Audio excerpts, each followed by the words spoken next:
nous avons poursuivi un programme politique qui a été confectionné par nos responsables de Bignona, donc, qui ont tenu à ce que le parti puisse être de plus en plus actif au niveau du département de Bignona. Donc ils ont, à la suite d'une assemblée générale, donc, concocté un plan de lance des activités et surtout qui comporte un volet important de tournée que je dois effectuer dans le département. Donc c'est dans ce sens qu'après Djoulou hier, nous avons aujourd'hui fait Colomba, nous sommes allés aussi à Kabadjo et à Koubanak. Nous allons retourner pour dans 2 jours repartir dans le Boulouf et d'ici un mois nous allons pratiquement parcourir le Foni, les Karunaï, le Boulouf et puis le Foni Diabankounda que nous venons déjà de visiter. Donc c'est un programme de remobilisation des troupes.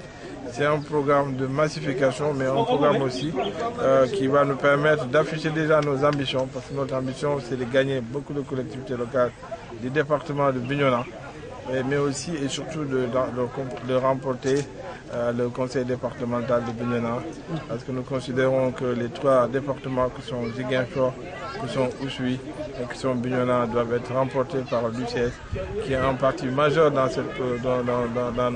notre région, qui est le premier parti ici pris individuellement. Et je considère qu'avec les alliances, avec un certain nombre de partenariats que nous allons nouer, il est évident que nos listes sortiront victorieuses un peu partout. Je pense que ça m'a permis vraiment de connaître le Sénégal, cette tournée que j'ai effectuée dans bientôt 9 régions de notre pays. C'est partout les mêmes doléances, quelquefois même avec beaucoup plus, les difficultés se posent avec beaucoup plus d'acuité qu'ailleurs. Toujours c'est des problèmes vraiment primaires qui sont liés aux routes d'accès dans les villages, qui sont liés aux cases de santé, qui sont liés à l'école, quelquefois même au réseau de la Sonatel ou des opérateurs téléphoniques. Alors, je considère qu'il faut, et ça c'est tout le programme de notre parti, il faudra qu'on sache que le Sénégal ne s'arrête pas dans la région de Dakar, que le Sénégal c'est un peu plus que ça, c'est 14 régions et par conséquent il faut rééquilibrer le Sénégal.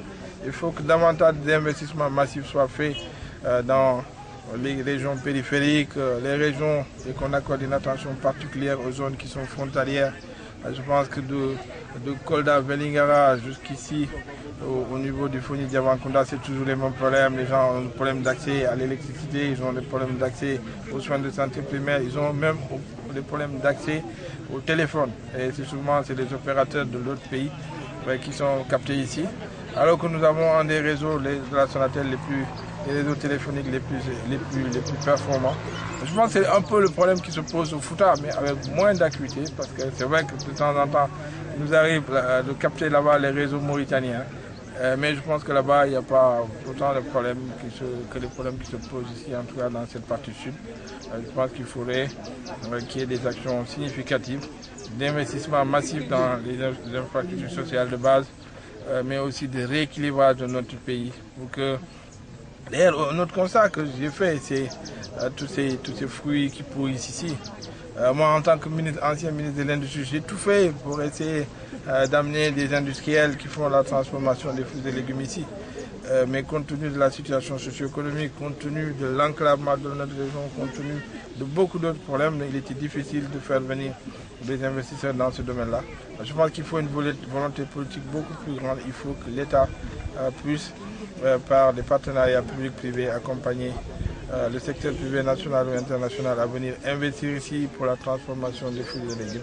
Je pense qu'il n'y a que cela qui pourra en tout cas nous permettre de développer ces parties de notre région, cette partie qui est très riche et qui renferme beaucoup de potentialités, beaucoup de mangues qui pourrissent, des oranges qui pourrissent et d'autres, alors que la partie nord de notre pays a besoin de tout cela.